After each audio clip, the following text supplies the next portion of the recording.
పరిశుద్ధ గ్రంథంలోంచి కొన్ని లేఖనాల్ని మనం చదువుకుందాము. రాజుల రెండవ గ్రంథము, రాజుల రెండవ గ్రంథము 4వ అధ్యాయము 38వ వచనాన్ని చదువుతున్నాను, దయచేసి గమనించండి. రాజుల రెండవ గ్రంథము 4:38. ఎలీషా గిల్గాలునకు తిరిగి రాగా ఆ దేశమందు క్షామము కలిగి ఉండెను. ప్రవక్తల శిష్యులు అతని సమక్షమునందు కూర్చుండి ఉండగా అతడు తన పనివానిని పిలిచి పెద్ద కుండ పొయ్యి మీద పెట్టి ప్రవక్తల శిష్యులకు కూర వంట చేయమని సెలవిచ్చాడు. చిన్న ప్రార్థన. పరమద్వాసుడు అయిన మా ప్రియరక్షక యేసయ్య, మీ యొక్క ఉదయకాలం సమయంలో ఇంతవరకు ఆరాధన కార్యక్రమం అంతట్లో కూడా మీరే సర్వమహిమ ఘనత పొంది ఉన్నారని నమ్ముచున్నాము నాయన. ఈ సమయంలో నాయన వాక్యోపదేశంలోనికి ప్రవేశించి ఉంటుండగా చదవబడినటువంటి లేఖన భాగంలో ఉండేటువంటి నాయన మర్మాలను, నిగూఢమైనటువంటి సంగతులను నాయన ఆత్మజ్ఞానము చేత, ఆత్మ ప్రేరేపణ చేత నాయన మా హృదయాలకు, మా జీవితాలకు కావలసినటువంటి విధానంగా మీరే బోధపరచమని ప్రార్థన చేయించు ఉంటున్నాము నాయన. యూట్యూబ్ ద్వారా కూడా అనేక ప్రాంతాల నుండి వీక్షిస్తున్నటువంటి బిడ్డలందరినీ కూడా నిండారులుగా దీవించండి నాయన. ఈ సత్యవాక్యము నాయన వారి జీవితాలలో ఫలించి దీవెనలు కుమ్మరింపబడగలుగుటకు మీ యొక్క సహాయం అనుగ్రహించండి నాయన. ఈ కొద్ది మనవులు మా ప్రియరక్షకుడైనటువంటి యేసుక్రీస్తు వారి అతి శ్రేష్టమైనటువంటి నామంలో స్తుతించి వేడుకొనుచు ఉన్నాము తండ్రి, ఆమేన్. ప్రభునందు ప్రియులారా, ఇక్కడ మనం చదువుకున్నటువంటి వచ్చిన భాగాలలో ఒక గంభీరమైనటువంటి ఆత్మీయమైనటువంటి సత్యాన్ని పరిశుద్ధాత్ముడు ఇక్కడ రాయించి ఉంచాడు. అలాగా చూస్తే ప్రతి లేఖనంలో కూడా, ప్రతి భాగంలో కూడా, బైబిల్ గ్రంథం అంతటా కూడా ఒక విశ్వాసిగా మనం నేర్చుకునదగినటువంటిది, ఒక విశ్వాసిగా దేవుని స్వరాన్ని మనం గైకొని మనం ఏ రీతిగా నడిపించబడాలి అనే విషయాలు ఈ యొక్క లేఖన భాగాల ద్వారా మనం గమనించవచ్చు. అయితే ఇది కేవలం ఒక వన్ వే ట్రాఫిక్ లాగా మాత్రమే ఉండకుండా ఇది రెసిప్రోకల్గా ఉండాలి. అంటే దేవుని దగ్గర నుండి మనం వాక్యాన్ని వింటున్నాము, కానీ దానికి తగినటువంటి విధానంగా మన జీవితాలని మనం మరల్చుకోలేకపోతూ ఉంటున్నాం. దానికి తగినటువంటి విధానంగా మనము నడవలేకపోతూ ఉంటున్నాం. వినడానికైతే వింటున్నాము, కానీ పాటించే విషయానికి వచ్చేసరికి మాత్రము కుంటుపడుతూ ఉంటున్నాం. అయితే ఇక్కడ ఎలీషా, ప్రవక్త అయినటువంటి ఎలీషా తాను అనేకమైనటువంటి అద్భుతాలు చేశాడు. అనేకమైనటువంటి అద్భుతాలలో ఇది ఒక అద్భుతము ఇక్కడ పొందుపరచబడింది.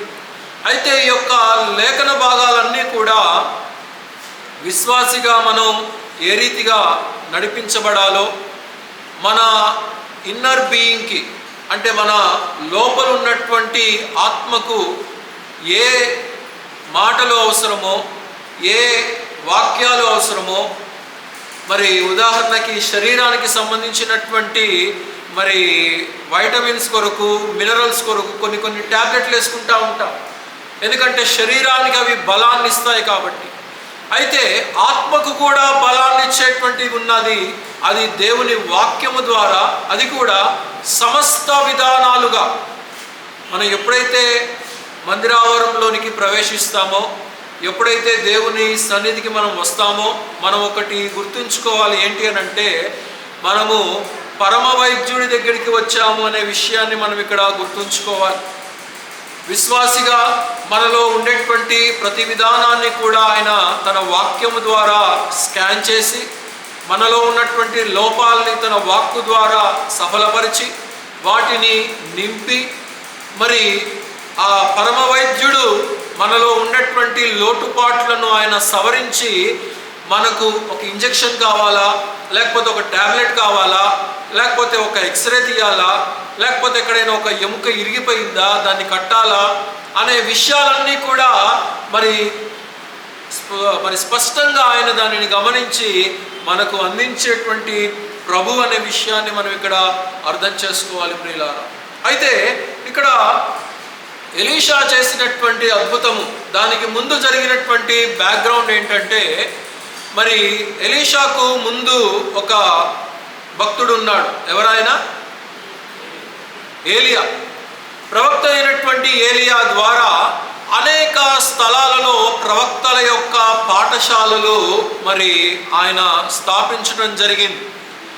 గిల్గాలులో కావచ్చు, యోర్దానులో కావచ్చు, బేతేలులో కావచ్చు. ఈ రీతిగా మరి ఆయా ప్రాంతాలలో ఈ యొక్క శిష్యులను ఆయన ఏర్పాటు చేసి, వారు దేవుని యొక్క తర్బీదును అందుకోవాలని, దేవుని యొక్క స్వరాన్ని వినుటకు, దేవుని యొక్క కట్టడలను వారు తెలుసుకున్నటకు, దేవుని యొక్క శాసనాలను వారు గ్రహించుటకు, వారు అన్ని విధానాలుగా కూడా ఆత్మీయంగా బలపడాలనేటువంటి ఉద్దేశాన్ని బట్టి ఏలియా ఆయా ప్రాంతాలలో కొన్ని ప్రవక్తల పాఠశాలలను ఆయన అక్కడ ఏర్పాటు చేసినట్లుగా మనం చూస్తూ ఉంటున్నాం.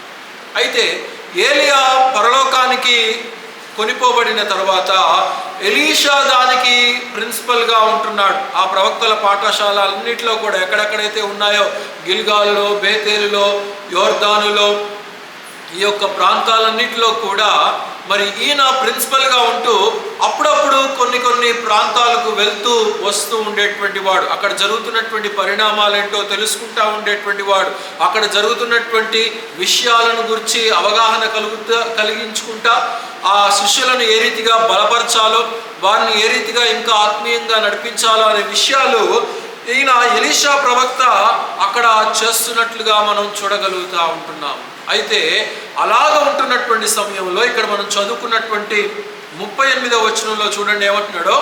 ఎలీషా గిల్గాలులకు తిరిగి రాగా, ఆయన అనేక ప్రాంతాలు తిరుగుతా మరలా గిల్గాలులకు ఆయన వచ్చినట్లుగా మనం చూడగలుగుతూ ఉంటున్నాం. ఈ యొక్క గిల్గాలుకు ఒక ప్రత్యేకమైనటువంటి బ్యాక్గ్రౌండ్ ఉంది. యెహోషువ గ్రంథం 5వ అధ్యాయము మీరు స్పష్టంగా చదువుకుంటే అక్కడ ఈ యొక్క గిల్గాలుకు ఉన్నటువంటి విశిష్టత ఏంటి?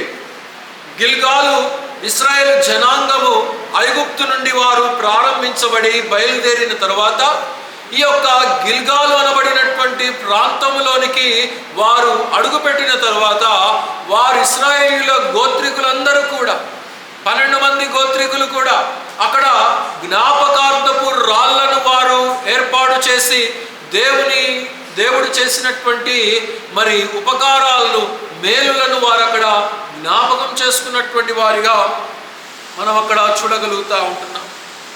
అయితే మరి యోర్దాను దాటేశారు, గిల్గాలులో ప్రవేశించేశారు. అప్పటికే చాలామంది ఇశ్రాయేలీయులు, అంటే అంతకు మునుపు దేవుని యొక్క జ్ఞానాన్ని ఎరిగినటువంటి వారు, ఇశ్రాయేలు జనాంగంలో కూడా విశ్వాస వీరులుగా ఉన్నటువంటి వారు, ఇశ్రాయేలు జనాంగంలో కూడా దేవుని గురించినటువంటి అవగాహన కలిగినటువంటి వారు మరి కొంతమంది అరణ్యంలో రాలిపోయారు. వారి యొక్క యాత్ర కొనసాగుతూ ఉంటుండగానే, వారి యొక్క ప్రయాణం కొనసాగుతూ ఉంటుండగానే మరి గిల్గాలు ప్రవేశించక మునిపే, యోర్దాను దాటక మునిపే విశ్వాస వీరులైనప్పటికీ కూడా, దేవుని గురించినటువంటి జ్ఞానం కలిగి ఉన్నప్పటికీ కూడా కొంతమంది వారు మార్గంలో రాలిపోయినటువంటి వారిగా మనం చూస్తూ ఉంటున్నాం. దానికి కారణం ఏంటంటే వారు దేవునిని గురించినటువంటి మరి అవగాహనలో దేవుని దృష్టికి మ్యాచ్ కాలేకపోయారు. దేవుడు అనుకున్నటువంటి విధానంగా వారు నడవలేకపోయారు. దేవుడు అనుకున్నటువంటి మేరకు వారు జీవించలేకపోయారు కనుక వారిలో అనేక మంది దేవుని జ్ఞానము తెలిసినప్పటికీ కూడా ఏమైపోయారు? వారు అరణ్యంలో రాలిపోయినటువంటి వారిగా మనం చూడగలుగుతూ ఉంటున్నాం. అయితే దేవుడు ఏం చేశాడంటే యెహోషువతో మాట్లాడుతా, ఇప్పుడు ఒక క్రొత్త జనాంగం పుట్టింది, ఇప్పుడు ఒక న్యూ జనరేషన్ ఉద్భవించింది. వీరు ఎంతగా తిరుగుబాటు చేసినా కానీ, వీరు ఎంతగా దేవునికి అలాగే దైవజనుడైనటువంటి మోషేకు తిరుగుబాటు చేసినా కానీ దేవుడు మాత్రం వీరిని అభివృద్ధి చేయటం ఆపలేదు. దేవుడు మాత్రం వీరిని ఆశీర్వదించటం ఆపలేదు. దేవుడు మాత్రం వీరికి సంతానం ఇవ్వకుండా ఆపలేదు. అయితే ఇశ్రాయేలీయుల యొక్క జనాంగానికి ఇక్కడ ఏం చేస్తా ఉన్నాడంటే, మీరిప్పుడు ఒక క్రొత్త నిబంధన చేసుకోవాలి. ఏంటి అదేనంటే, చాలామంది క్రొత్త తరము పుట్టారు కదా.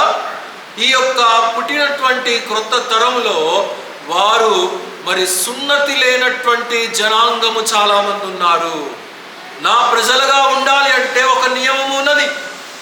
నాకు ప్రజలుగా ఉంటూ నా మేలును మీరు పొందుకోవాలి అంటే ఒక నియమం ఉన్నదని చెప్పి యెహోషువకు దేవుడు తెలియచేసి వారినందరికీ కూడా ఆ యొక్క గిల్గాలులో మరి వారు అక్కడ జ్ఞాపకార్థ రాళ్ళు వారు ఏర్పాటు చేసిన తరువాత దేవుడు వారిని సున్నతి ఆచరించమని చెప్పినట్లుగా మనం చూస్తూ ఉంటున్నాం. సున్నతి అనేది శారీరకంగా మాత్రమే కాదు. కృత నిబంధన కాలంలో మనం గమనించినట్లయితే ఆత్మీయమైనటువంటి సున్నతిని మనం గమనించగలుగుతాం. హృదయములో జరగవలసినటువంటి మార్పు, హృదయములో చెక్కబడవలసినటువంటి విధానము, దేవుని వాక్యము ద్వారా సరిచేయబడవలసినటువంటి విధానం దేవుడు ఇక్కడ వారికి తెలియచేస్తున్నట్లుగా ఇక్కడ మనం చూడగలుగుతూ ఉంటున్నాం. దేవుడు వారికి అనేకమైనటువంటి మేలులు చేస్తూ వచ్చాడు, కానీ వారు దేవుని నియమాలను వారు పాటించలేకపోయినటువంటి ప్రజలుగా ఉన్నారు కనుక దేవుడు వారికి మరి ఒకసారి జ్ఞాపకం చేయవలసి వచ్చింది. దేవుడు వారిని ఎలాంటి క్రమంలో నడుచుకోవాలి, దేవుడు వారిని ఎలాంటి విధానంగా తన దృష్టికి అనుకూలమైనటువంటి విధానంగా ఈ యొక్క క్రొత్త జనాంగము వారు దేవునిని సేవించేవారుగా ఉండాలో, దేవుని ఆరాధించేవారుగా ఉండాలో, దేవునికి అనుకూలమైనటువంటి విధానంగా వారు ఉండాలి అనే విషయాలను ఆ సున్నతి ఆచరించుట ద్వారా దేవుడు వారికి తెలియచేసినట్లుగా మనం చూడగలుగుతాం. అలాగైతే ప్రభునందు ప్రియులారా, మనము కూడా ఆత్మీయమైనటువంటి సున్నతి ద్వారా ఆ జీవితము, పాత జీవితము మారుట ద్వారా దేవునికి అనుకూలమైనటువంటి విధానంగా మనము ఇష్టలముగా మన హృదయము దేవుని హృదయముతో ఏకీభవించినటువంటి విధానంగా ఇశ్రాయేలీయులు అనేక మంది అక్కడ రాలిపోయారు. ఎందుకు అనంటే, చనిపోయారు. ఎందుకు అనంటే వారి హృదయము దేవుని దృష్టికి అనుకూలంగా లేదు కనుక రాలిపోయారు. కానీ మనమైతే అలాంటి విధానంగా నడుచుకోకూడదనే విషయాన్ని ఇక్కడ మనం నేర్చుకోవచ్చు ప్రియులారా. అంత మాత్రమే కాదు, గిల్గాల్ యొక్క అనుభవం ఏంటి అనంటే అక్కడ యోర్దానులో సువిశాలమైనటువంటి మైదానము ఉన్నది. దేవుడు ఏం చేశాడంటే ఆ మైదానంలో యెహోషువకు తెలియజేశాడు, మీరు ఐగుప్తు దాటిన తర్వాత మీరు పస్కాను ఆచరించాలన్నటువంటి ప్రజలుగా మీరు ఉంటున్నారు. కాబట్టి ఈ సువిశాలమైనటువంటి మైదానంలో మీరందరూ కూడా ఈ స్థలంలో పస్కాను ఆచరించాలి అని చెప్పి దేవుడు తెలియజేశాడు. అక్కడ వారు మొట్టమొదటిసారి వాగ్దాన దేశంలోనికి ప్రవేశించిన తరువాత వారు పస్కాను ఆచరించినటువంటి ఇశ్రాయేలీయులుగా మనం చూడగలుగుతాం. వారు ఎప్పుడైతే పస్కాను ఆచరించారో దేవుని నిబంధన అక్కడ స్థిరపరచబడింది. స్థిరపరచబడిన తరువాత ఆకాశము నుండి మన్నా ఇక కురవలేదు. అంతవరకు వారి ప్రయాణం అంతా కూడా మన్నా కురిపించబడింది, వారికి పూరేళ్లు కురిపించబడ్డాయి, వారికి ఆహారము కుమ్మరించబడింది, వారికి నీరు అందించబడింది. కానీ ఎప్పుడైతే వారు ఇక వాగ్దాన దేశంలోనికి ప్రవేశించారనేటువంటి స్థిరత దేవుని దగ్గర నుండి వారు పొందుకున్నారో ఇప్పుడు ఏం జరిగిందో తెలుసా? వారు ఇప్పుడు ఆ మైదానంలో పస్కా ఆచరించిన వెంటనే ఆ ప్రాంతంలో ఎక్కడెక్కడైతే పంటలు పండాయో వారు ఆ ప్రాంతంలో ఉండేటువంటి పంటలను వారు తిన్నట్లుగా చరిత్ర మనకు తెలియచేస్తూ ఉన్నది. ఇంకా దేవుని దగ్గర నుండి మన్నా అవసరం లేదు వాళ్ళకి, ఎందుకంటే they entered into the promised land and they at the crops of that land. ఆ ప్రాంతంలో పండినటువంటి ఆహారాన్ని వారు తినుట ద్వారా అక్కడ ఇశ్రాయేలీయులకు దేవునికి నిబంధన స్థిరపరచబడినట్లుగా మనం చూడగలుగుతాం. గిల్గాలుకు ఇంత చరిత్ర ఉంది. 5వ అధ్యాయం అంతా కూడా మీరు మరలా ఇంటికి వెళ్ళి చదువుకోండి యెహోషువ గ్రంథంలో. కాబట్టి దేవుడు ఈ యొక్క గిల్గాలు అనేటువంటి ప్రాంతాన్ని ఎందుకు ఉదహరిస్తున్నాడు మనకు మరి ఒకసారి అనంటే, ఆ యొక్క గిల్గాలు అనేటువంటి మాటకు ఒక గంభీరమైనటువంటి అర్థం ఉంది. ఏంటది? గిల్గాలు అనగా అవమానము తొలగించబడింది, దొర్లించబడింది, rolled away. The sins are rolled away.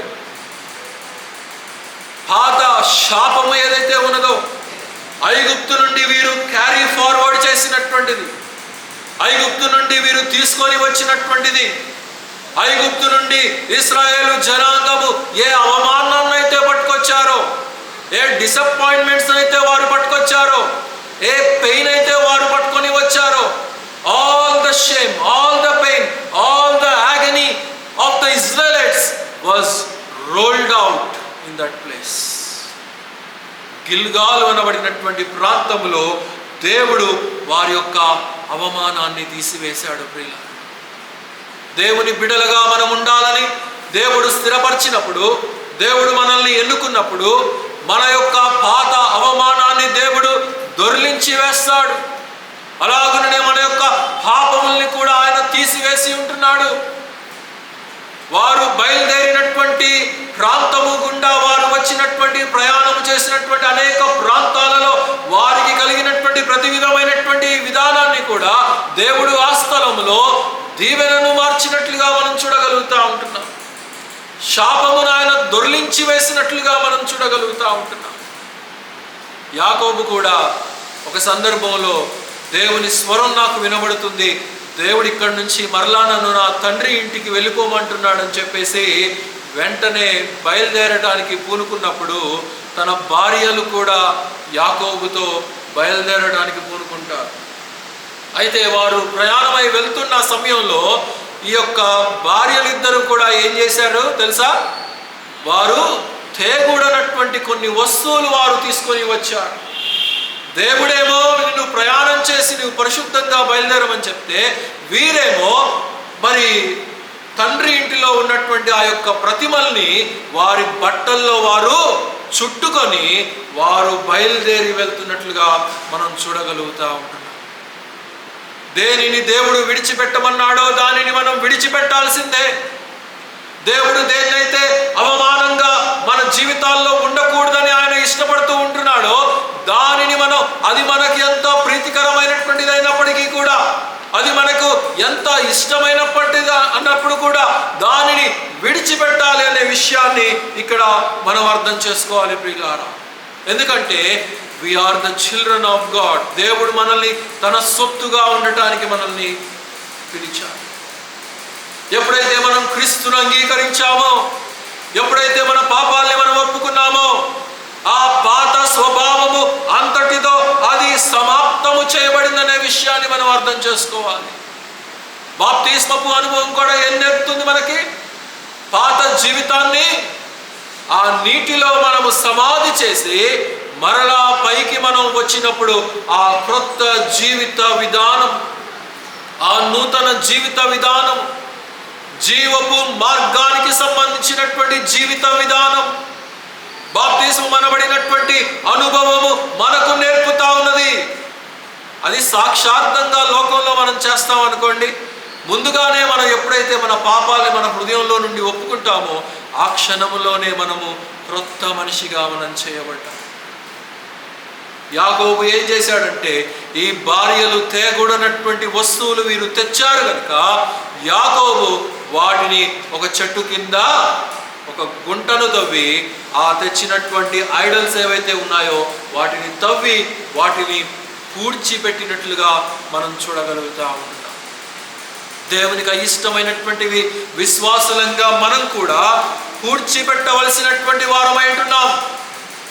కానీ అనేక మంది ప్రపంచంలో ఉండేటువంటి క్రైస్తవ జనాభాలో మనం గమనించినట్లయితే పాత రోత బ్రతుకు వైపు తిరిగేటువంటి వారిగా, కుక్క కనుక తన వాంతిని తాను కక్కుకొని తిన్నట్టుగా, కుక్కకు చాలా మంచి మంచి లక్షణాలు ఉంటాయి, కానీ దానికి ఉండేటువంటి ఒక హేయమైనటువంటి లక్షణం ఏంటంటే తాను కక్కినటువంటి ఆ ఆహారాన్ని మరలా అది తినడానికి ఉపక్రమిస్తూ ఉంటుంది. దేవుని యొక్క లేఖనాలు స్పష్టంగా మనకు తెలియజేస్తూ ఉన్నాయి. దేవుడు ఏది విడిచిపెట్టమన్నాడో దానిని మనం విడిచిపెట్టవలసినటువంటి వారమైంటున్నాం. మరలా ఆ హేయమైనటువంటి దానిని మనము హత్తుకొనకూడదు.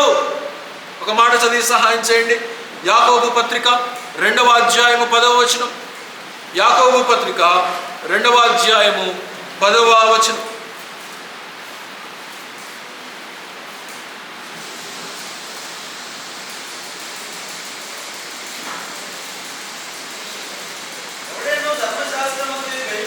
ఎవడైనను ధర్మశాస్త్రమంతయు గైకొని ఒక్క ఆజ్ఞ విషయంలో తప్పిపోయిన యెడల ఆజ్ఞలన్నిటి విషయంలో అపరాధి అగును.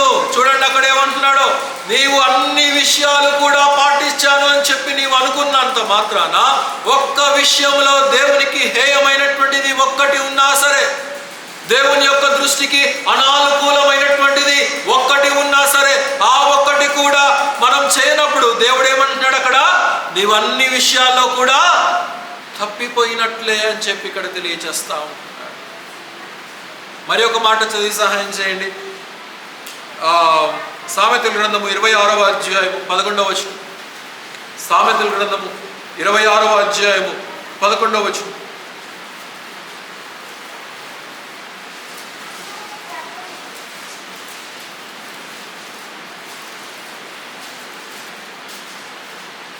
సామెతలు 26:11.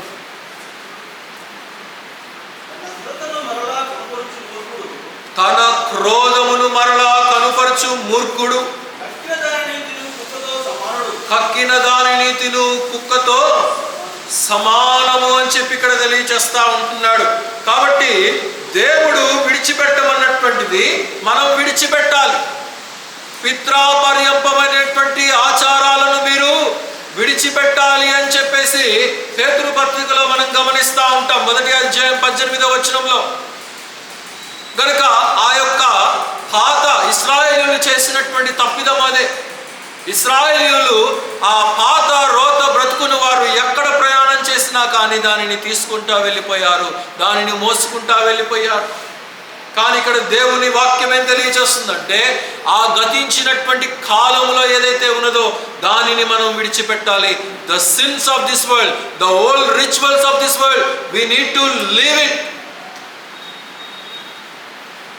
పేతురు మొదటి పత్రిక 4వ అధ్యాయము 4వ వచనంలో అన్య జనులకు సంబంధించినటువంటి వాటిని మీరు ఆచరించకూడదు అని చెప్పేసి అక్కడ తెలియజేస్తూ ఉంటాడు.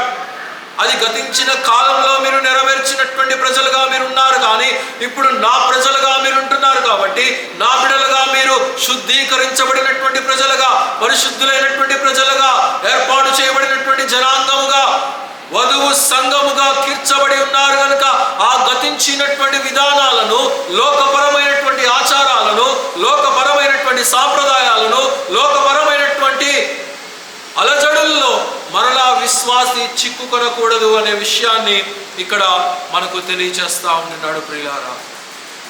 కనుక క్రోధమును జరిగించేటువంటి వాడు మూర్ఖుడుగా ఉంటాడు. అట్టి మూర్ఖుడు చేసినటువంటి విధానాన్ని మరలా చేస్తూ దేవునికి హేయుడుగా వాడు ఉంటాడు అనే విషయాన్ని ఇక్కడ మనం అర్థం చేసుకోవచ్చు ప్రియులారా. అందుకే యాకోబు అక్కడ చెట్టు కింద వాటిని సమాధి చేసేశాడు. ఎందుకంటే ఇది ఒక నూతన యాత్ర అనేది యాకోబుకు తెలుసు. నా జీవితము ఇప్పుడు దేవుని దృష్టికి అంగీకారంగా ఉండాలనేది యాకోబుకు తెలుసు. కాబట్టి నేను ఒక నూతన ఆత్మీయమైనటువంటి యాత్రలోనికి నేను వెళ్తూ ఉన్నాననే విషయం యాకోబుకు తెలుసు. కాబట్టి భార్యలు తప్పు చేసినా సరే దానిని మరలా సమాధిలోనికి పంపించినట్లుగా ఆ విగ్రహాలను మనం అక్కడ చూడగలుగుతా ఉంటున్నాం. అలాగైతే ప్రభునందు ప్రియులారా, మనం కూడా అనేక సందర్భాల్లో మనం చేసేటువంటి తప్పిదం ఏంటంటే, దేవుడు విడిచిపెట్టమన్నటువంటివి మనము హత్తుకుంటా ఉంటున్నాం. దేవునికి హేయమైనటువంటివి మనం హత్తుకుంటా ఉంటున్నాం. ఈ యొక్క ఉదయకాలపు సమయంలో దేవుడు వాటిని విడిచిపెట్టమని సెలవిస్తూ ఉంటున్నాడు. అయితే ఇక్కడ చూడండి 38వ వచనంలో ఆయన ఏం చేస్తున్నాడు, ఇక్కడ గిల్గాలు వచ్చాడు. రాజుల 2వ గ్రంథము 4:38. ఎలీషా గిల్గాలులకు తిరిగి రాగా ఆ దేశమందు క్షామము కలిగి ఉండెను. ఏముందంటే ఆ దేశంలో ఫ్యామిన్, కరువు ఉన్నది. ఆ దేశంలో ఆహారం లేదు. ప్రవక్త శిష్యుల దగ్గరికి వస్తే ఆ స్థలంలో ఆహారం లేదు. ఆ ప్రాంతం అంతా కూడా కరువులో ఉన్నది. బైబిల్ గ్రంథంలో అనేక రకాలైనటువంటి కరువులను మనం గమనించగలుగుతూ ఉంటాం. అనేక సందర్భాల్లో, అనేక కాలాల్లో జరిగినటువంటి కరువులను మనం గమనించవచ్చు. అబ్రహాము కాలంలో కరువు వచ్చింది, ఇసాకు కాలంలో కరువు వచ్చింది, యాకోబు యోసేపు కాలాల్లో ఒక కరువు వచ్చింది. రూతు గ్రంథంలో మనం గమనిస్తే రొట్టెల ఇంటిలో కరువు వచ్చింది. ఆహారం సమృద్ధిగా ఉండవలసినటువంటి స్థలంలో ఆహారం లేకుండా పోయింది. యోవేలు భక్తుడు తెలియచేస్తాడు ఏంటి అనంటే, ఒకానొక కాలము రాబోతా ఉన్నది. ఆ కాలంలో వాక్యము దొరకనటువంటి కాలము రాబోతుంది. ఏ కాలం అది? వాక్యము దొరకనటువంటి, ఆహారము దొరకనటువంటి కాలము కాదు, ఆహారము దొరకనటువంటి కరువు కాదు, అసలు ప్రభు యొక్క వాక్యమే ప్రకటించబడినటువంటి కాలము రాబోతా ఉన్నది అనే విషయాన్ని యోవేలు తెలియచేస్తా ఉంటున్నాడు. ఆ కాలంలో వాక్యం వినాలన్నా వినబడటానికి అవకాశం ఉండదు, సువార్త ప్రకటించబడాలన్నా ప్రకటించబడడానికి అవకాశం ఉండదు. పాస్టర్లు ఉండరు, ప్రీచర్స్ ఉండరు, టీచర్స్ ఉండరు, బైబిల్ ఉపదేశకులు ఎవరు కూడా కనబడనటువంటి రోజులు అతి త్వరలో రాబోతా ఉంటున్నాయి. అలాంటి కరువు దినాలలో, అలాంటి కరువు పరిస్థితుల మధ్య నేడు కూడా మనం జీవిస్తూ ఉంటున్నాం. చాలా సంఘాల్లో వాక్యం లేదు, వాక్యం కరువైపోయింది.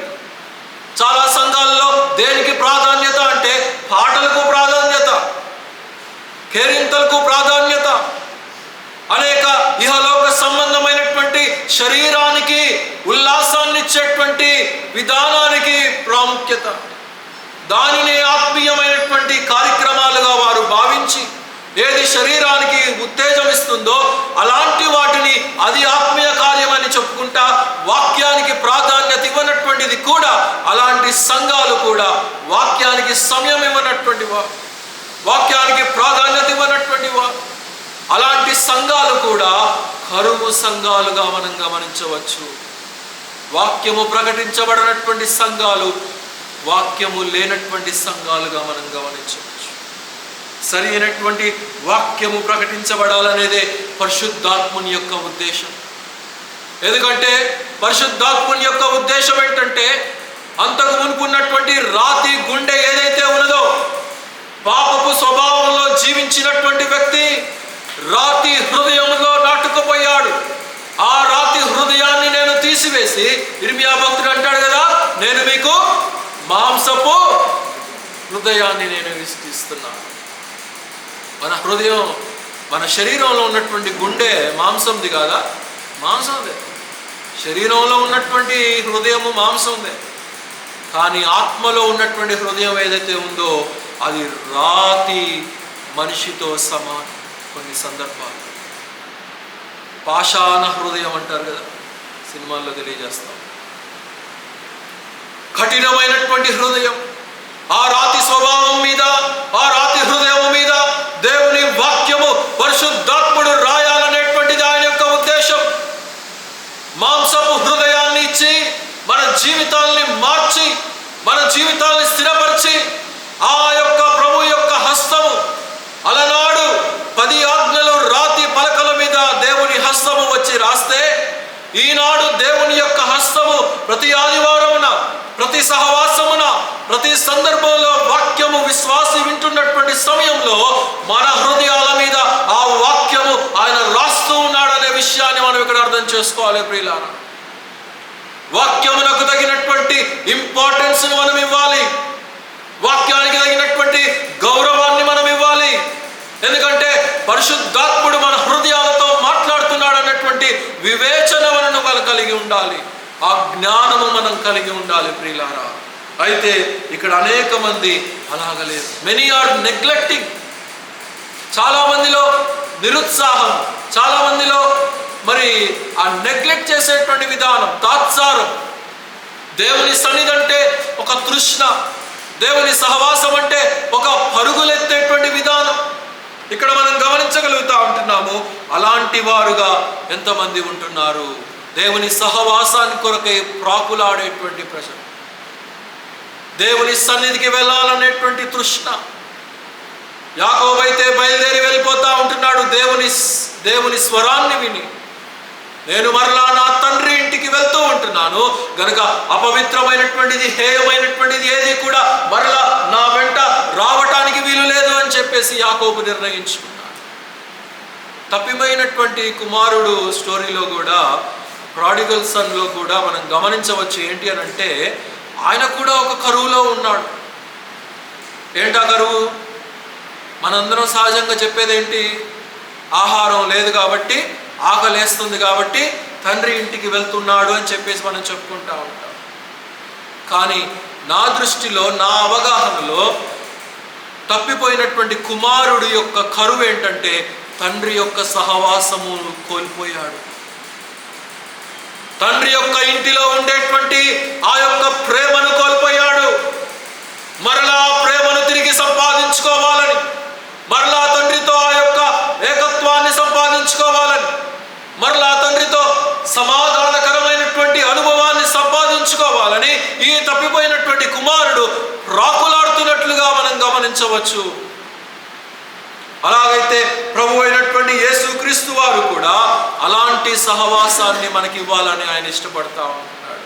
కానీ మనం కొన్ని సందర్భాల్లో ఏం చేస్తామంటే స్వయంకృత అపరాధము ద్వారా దేవుని యొక్క ప్రేమ నుండి మనం ఎడబాసినటువంటి వారంగా మనం జీవిస్తూ ఉంటున్నాం.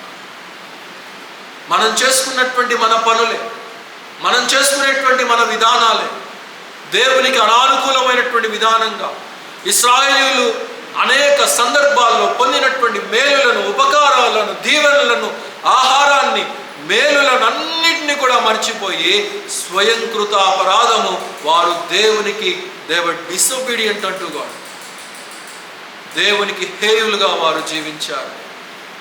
నేడు ప్రపంచంలో ఉండేటువంటి క్రైస్తవ జనాభా కూడా జరుగుతున్నటువంటి తప్పిదమని మత ఆచారపరంగా ఆచరించగలుగుతున్నారు, కానీ హృదయంలో నుండి వచ్చేటువంటి ప్రేమ, ఆత్మలో నుండి వచ్చేటువంటి వెంబడింపు, ఆ వెంబడింపులో ఉండేటువంటి వినయము, విధేయత, నేర్చుకోవలసినటువంటి ఆత్మీయమైనటువంటి సంస్కారము ఏదైతే ఉన్నదో దానిని ఆత్మీయంగా నడవలేకపోతూ ఉంటున్నారు అనేక మంది నేటి సంఘాలలో. కనుక ప్రభునందు ప్రియులారా, అలాంటి వారంగా మనం ఉండకూడదు. యెషయా గ్రంథం త్రిప్పండి, 63వ అధ్యాయం 16వ వచనంలో ఒక మాట అంటూ ఉన్నాడు. యెషయా గ్రంథము 63:16.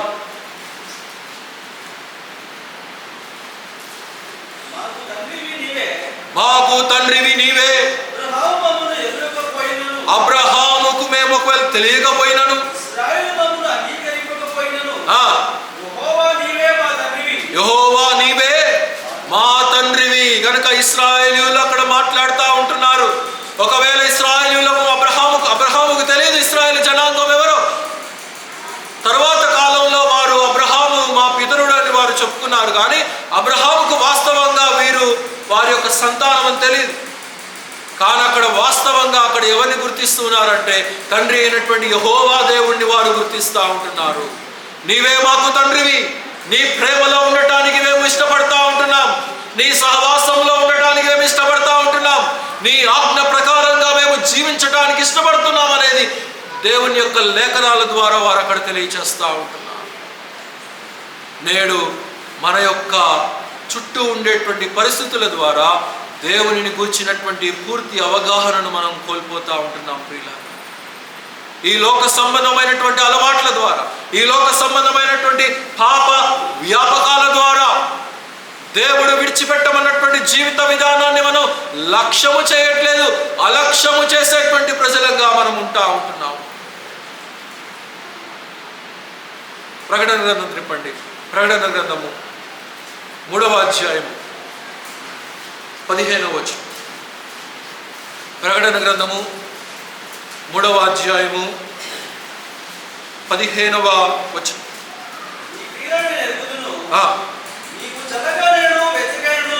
నీవు చల్లగానైనను వెచ్చగానైనను లేవు,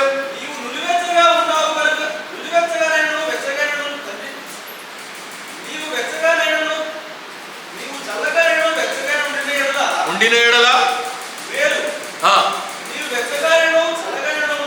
ఉండక నులివెచ్చగా ఉన్నావు గనుక నేను నిన్ను నా నోటి నుండి ఉమ్మివేయ ఉద్దేశించుచు ఉన్నాను. నులివెచ్చని స్థితి లవోదికయ సంఘముతో మాట్లాడుతూ ఉంటున్నాడు. అనగా అంత్యకాలపు సంఘము, అనగా ఈ కాలములో ప్రపంచంలో ఉండేటువంటి సంఘాలతో దేవుడు అక్కడ పరిశుద్ధాత్ముని యొక్క స్వరము ద్వారా ఎప్పుడో 2000 సంవత్సరాల క్రితం యోహాను ద్వారా అక్కడ లిఖింపజేసినటువంటి మాటలు ఏంటి అని అంటే, నీవు వెచ్చగానైనా లేవు, చల్లగానైనా లేవు, నులివెచ్చని స్థితిలో నీవున్నావు. నీకు అప్పగించబడినటువంటి ప్రేమను నీవు కోల్పోయావు. 2వ అధ్యాయం 3వ వచనం చదవండి. అక్కడ 2వ అధ్యాయం 3వ వచనం. నీ క్రియలను, నీ కష్టమును, నీ సహనమును నేను ఎరుగుదును.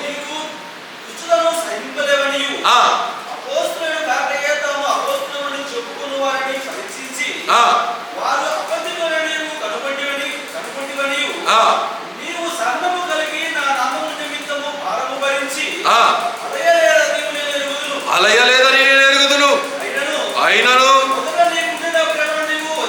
చూడండి, అక్కడ నీవు అన్ని విషయాల్లో బాగున్నావు, కానీ నీవే విషయంలో తప్పిపోయావంటే, అయినను నీకు మొదట ఉండినటువంటి ప్రేమ నుండి నీవు తొలగిపోతివి అని చెప్పి తెలియచేస్తా ఉన్నాడు. You have lost the love which was given by Christ. క్రీస్తు సిలువలో ఇచ్చినటువంటి ప్రేమ నుండి నీవు తొలగిపోయావు గనుక నేను నీ ముఖము మీద ఉమ్మివేయ ఉద్దేశించుచు ఉన్నానని చెప్పి దేవుడు అక్కడ తెలియచేస్తా ఉంటున్నాడు. నులివెచ్చని స్థితి ఎలా ఉంటుందంటే, భక్తి లేదు, ప్రార్థన లేదు, వాక్య ధ్యానము లేదు, దైవక్రమము లేదు, సహవాసము లేదు. ఏదో ఆదివారాలు ఆచారపరంగా వచ్చేటువంటి క్రైస్తవులు తప్ప మిగిలిన సహవాస కూడికల్లో కానీ, మిగిలిన సంఘ కార్యక్రమాలలో కానీ, మిగిలినటువంటి దేవుని నియమాల ప్రకారంగా కానీ పాటుపడేటువంటి వారు నేడు తక్కువైపోయారు ప్రపంచంలో. ఇక్కడ కాదులే, మీరందరూ పరిశుద్ధం. ప్రపంచంలో ఉండేటువంటి క్రైస్తవుల గురించి చెప్తారు. చదవండి అక్కడ 3వ అధ్యాయం తర్వాత కిందకి చదవండి. అయినను వదిలితివని నేను నీ మీద తప్పు ఒకటి మోపవలసి వచ్చి ఉన్నది. నీవు ఏ స్థితిలో నుండి పడితివో అది జ్ఞాపకము చేసుకొని మారు మనసు పొంది ఆ మొదటి క్రియలను చేయము. ఇప్పుడు దేవుడు ఏమంటున్నాడు? ఆ మొదటి క్రియలను నీవు చేయి. ఏ స్థలము నుండి నీవు పడిపోయావో గుర్తించుకో. Remember where you have lost the connection with God. దేవునితో నీకున్నటువంటి సంబంధం ఎక్కడ తెగిపోయిందో, ఎక్కడ అడ్డుకట్ట వేయబడిందో, ఆ అడ్డుకట్టను నీవు వాక్యము ద్వారా సవరించుకొని, ప్రార్థన ద్వారా సవరించుకొని, ఆ కోల్పోయినటువంటి జీవిత అనుభవంలో నుండి దేవునికి దగ్గరైనటువంటి అనుభవంలోనికి నీవు రావాలి. ఆ మొదటి ప్రేమను నీవు మరలా కలిగి ఉండాలి. దేవునితో ఆ ఐక్యతను, ఆ సంబంధాన్ని, ఆ సహవాసాన్ని నీవు క్రమపరుచుకోవాలి అని చెప్పి అక్కడ తెలియచేస్తా ఉన్నాడు. లోకపరంగా లవోదికే సంఘం బాగా కనబడతా ఉన్నది, కానీ ఆత్మీయంగా చూస్తే దౌర్బల్యమైనటువంటి స్థితిలో ఉన్నది. నీవు దౌర్భాగ్యుడవు, దిగంబరివిగా నా కంటికి నీవు కనబడుతున్నావు అని చెప్పేసి దేవుడు అక్కడ తెలియచేస్తా ఉన్నాడు. నాకు ధనము ఉన్నది, ధనవృద్ధి కలిగి ఉన్నది, నాకు లోకంలో బాగుగా ఉన్నదని నీవు తలంచుకుంటున్నావు, కానీ నీ మీద నేను తప్పు ఒకటి మోపవలసి ఉన్నది అని చెప్పేసి దేవుడు అక్కడ తెలియచేస్తావు. అందుకే ఫిలిప్పీ 3:18 పౌలు భక్తుడు అంటాడు, నేను దేని కొరకైతే పిలువబడ్డానో ఆ విషయము కొరకు 13 నుంచి 15, 16 వచనాలంతటా కూడా ఏ పిలుపు కొరకైతే నేను పిలువబడ్డాను, ఏ పందెపు రంగంలో అయితే ఉండాలని దేవుడు నన్ను ఇష్టపడుతున్నాడు, ఏ గోల్ అయితే దేవుడు నాకు ఏర్పాటు చేశాడు, ఆ గోల్ కొరకు నేను పరుగులెత్తుతా ఉంటున్నాను. ఎలాగ పరుగులెత్తుతున్నాను అంటే, సమస్తమును కూడా విడిచిపెట్టేశాను. సమస్తమును కూడా పెంటతో సమానంగా నేను ఎంచుకొని ఆ క్రీస్తు యేసునందు నాకు కలగవలసినటువంటి ఆ బహుమానము కొరకు నేను పరుగులెత్తుతూ ఉన్నానని చెప్పి ఫిలిప్పీలో తెలియచేస్తా ఉంటాడు. అక్కడే 18వ వచనం కూడా త్రిప్పండి. ఫిలిప్పీ 3:18.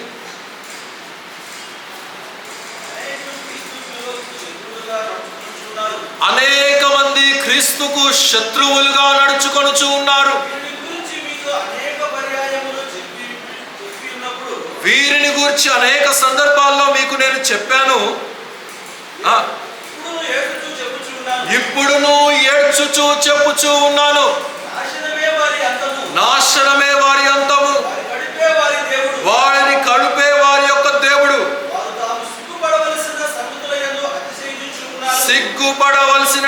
సంగతుల యందు అతిశయించుచు ఉన్నారు.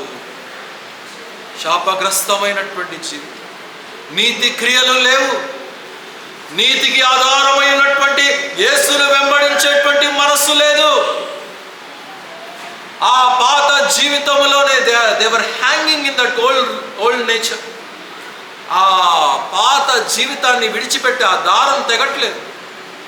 పాత జీవిత విధానాన్ని తీసివేసి కంప్లీట్గా ఒక మారినటువంటి మనస్సుకు అనుగుణంగా ఏ విషయాలైతే సిగ్గుపడి మార్చుకోవాలో వాటి యందు నేడు ప్రపంచంలో ఉండేటువంటి క్రైస్తవులు ఏం చేస్తున్నారంటే అతిశయించేటువంటి వారుగా ఉంటున్నారు. అందుకని దేవుడు అక్కడ ఏం చేస్తున్నాడంటే వారిని శత్రువులుగా చేస్తూ ఉంటున్నాడు. ఎందుకంటే పరమరాజ్యములోనికి చేరాలి అనంటే విశ్వాసి యొక్క నీతి క్రియలు, మన యొక్క నీతి క్రియలు, మన యొక్క నీతి కలిగినటువంటి జీవిత విధానం, ఆయన అనీతిమంతుడిగా తీర్చబడి మనల్ని ఏం చేశాడు? నీతిమంతులుగా చేశాడు.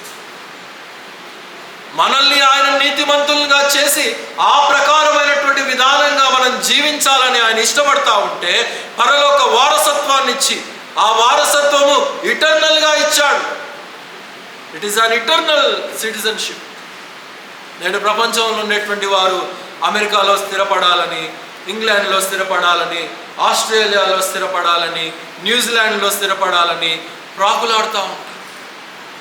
అక్కడ ఉండేటువంటి గ్రీన్ కార్డ్స్ కొరకు, అక్కడ ఉండేటువంటి పర్మనెంట్ సిటిజన్షిప్ కొరకు ప్రాకులాడుతూ ఉంటారు చాలామంది. కానీ విశ్వాసికి ఒక పర్మనెంట్ సిటిజన్షిప్ పరలోకంలో అనుగ్రహించబడిందనే విషయాన్ని మర్చిపోతూ ఉంటున్నారు.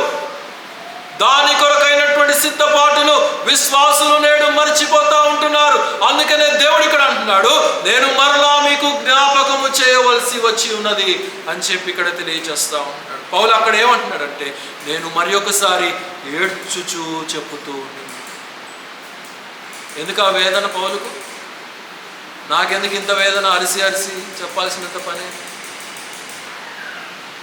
కాబట్టి దేవుని యొక్క నియమము ప్రకారంగా ఆనాటి ప్రజలు నడవలేకపోతూ ఉంటున్నారు. నేడు ప్రపంచంలో ఉండేటువంటి ప్రజలు కూడా నడవలేకపోతూ ఉంటున్నారు. దానికి కారణం ఏంటంటే they were hanging in the temporary benefits of this world. They are unable to progress with God. They are unable to get into a spiritual awareness.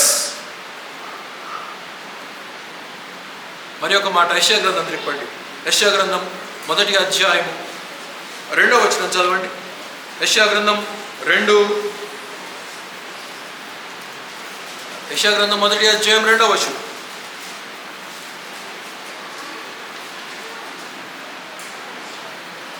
చదవండి. యెహోవా మాట్లాడుచూ ఉన్నాడు. ఆకాశమా ఆలకించుము, భూమి చెవియొక్కుము.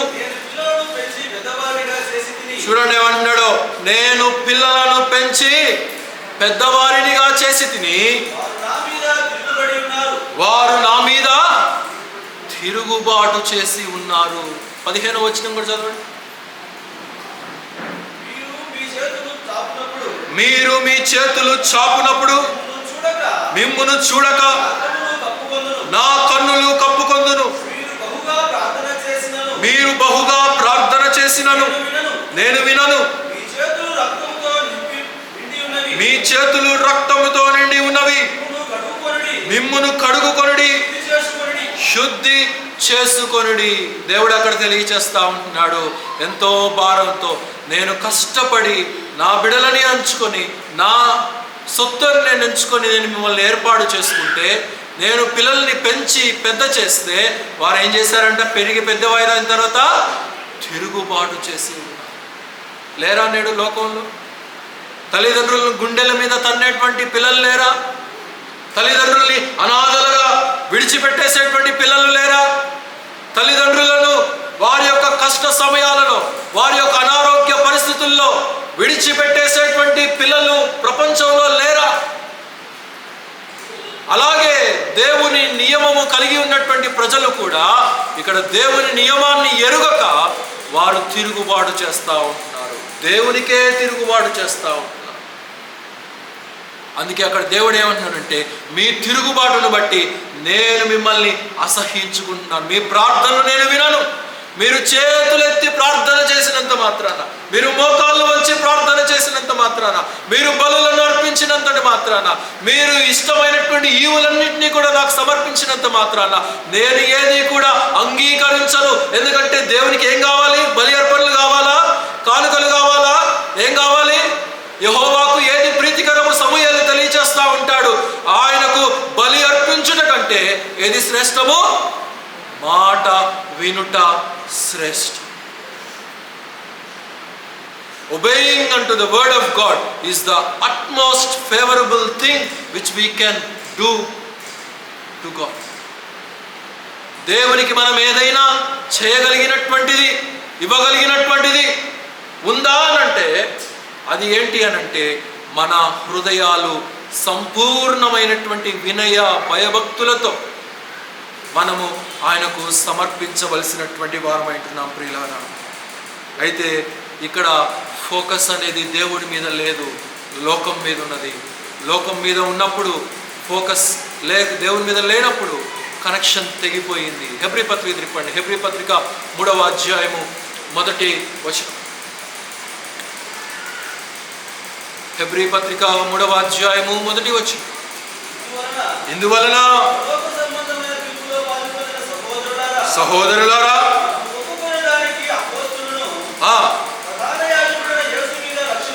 ఎవరి మీద లక్ష్యం ఉంచాలి? సహోదరులారా అంటే రక్షించబడినటువంటి విశ్వాసులకు అక్కడ మాట్లాడుతూ ఉంటున్నాడు. ఫోకస్ అనేది లోకం మీద కాదు, ఫోకస్ అనేది పాపం మీద కాదు, ఫోకస్ అనేది మన ప్రభు అయినటువంటి యేసు మీద మీరు లక్ష్యం ఉంచండి. ఆయన ప్రేమ యందు, ఆయన సహవాసమందు ఆయనకు ఏ రీతిగా మనం ప్రీతికరంగా జీవించగలమో దాని మీద మీరు ఫోకస్ కలిగి ఉండండి అని చెప్పి ఇక్కడ తెలియజేస్తూ ఉంటున్నాడు. అయితే ప్రవక్త కరువు కాలములో గిల్గాలులోనికి వచ్చాడు. ప్రవక్తల శిష్యుల పాఠశాల దగ్గరికి ఆయన వచ్చినట్లుగా మనం చూడగలుగుతూ ఉంటున్నాం. కరువు కాలం. He came in the times of the trouble. కష్ట సమయాలలో వచ్చాడు ప్రవక్త వారి దగ్గరికి. ఈ లోకపరంగా మనం మాట్లాడుకుంటే, మనం కష్టాల్లో ఉన్నామంటే మన బంధువులు మన మొహం చూస్తారా అండి? చూడు. అదే మన దగ్గర ధనం బాగా ఉందంటే ఎక్కడెక్కడ బీరకాయ చుట్టాలన్నీ కలుపుకొని వస్తూ ఉంటారు. మేము మీ ఊరేనండి, మేము మీ ఇంటి పేరేనండి, మేము అక్కడి నుంచి వచ్చామండి, మీ నాన్నగారు మాకు తెలుసా అండి, మీ తాతగారు మాకు తెలుసండి, మీ తాతగారి కాలంలో మేము మీరు బంధువులేనండి. పరిస్థితులన్నీ బాగున్నప్పుడు when there is a great fortune with you, many come unto you, but when there is trouble with you, no one will come to you. కష్టము ఉన్నప్పుడు, శ్రమ ఉన్నప్పుడు యేసు క్రీస్తు ఒక్కడు మాత్రమే మన దగ్గరికి వచ్చేటువంటి వ్యక్తి అనే విషయాన్ని మనం తెలుసుకోవాలి ప్రియులారా. మనం ఎలాంటి పరిస్థితుల మధ్య ఉన్నా కానీ ఆయన మనల్ని విడిచిపెట్టడు. మన దగ్గర ధనం ఉన్నా ఆయన వస్తాడు, ధనము లేకపోయినా ఆయన వస్తాడు. మనం కష్టంలో ఉన్నా ఆయన మన దగ్గరికి వస్తాడు, మనం సంతోషంలో ఉన్నా మన దగ్గరికి వస్తాడు. ఆయనను మనము విడిచిపెట్టనటువంటి జీవితాన్ని మనం జీవించాలి ప్రియులారా. అలాగే ఎలీషా కూడా వచ్చాడు. ఎలీషా కూడా వీరు కరువు కాలంలో ఉంటున్నారని తెలిసినప్పటికీ కూడా వారి దగ్గరికి, వారిని ప్రేమించి వారి దగ్గరికి వచ్చినట్లుగా మనం చూస్తూ ఉంటున్నాం.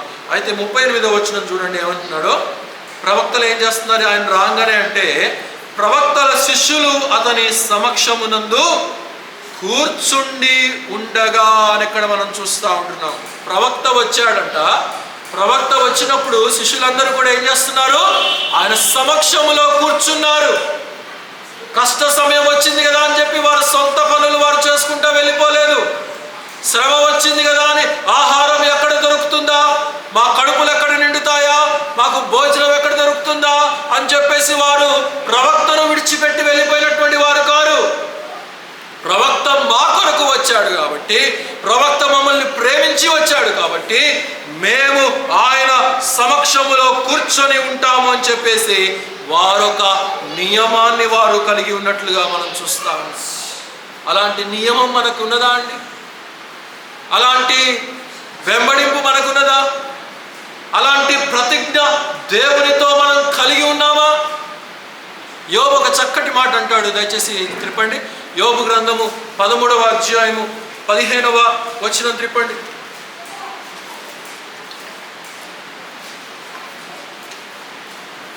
యోబు గ్రంథము 13:15. ఇదిగో ఆయన నన్ను పంపెను, నేను ఆయన కొరకు కనిపెట్టుచు ఉన్నాను.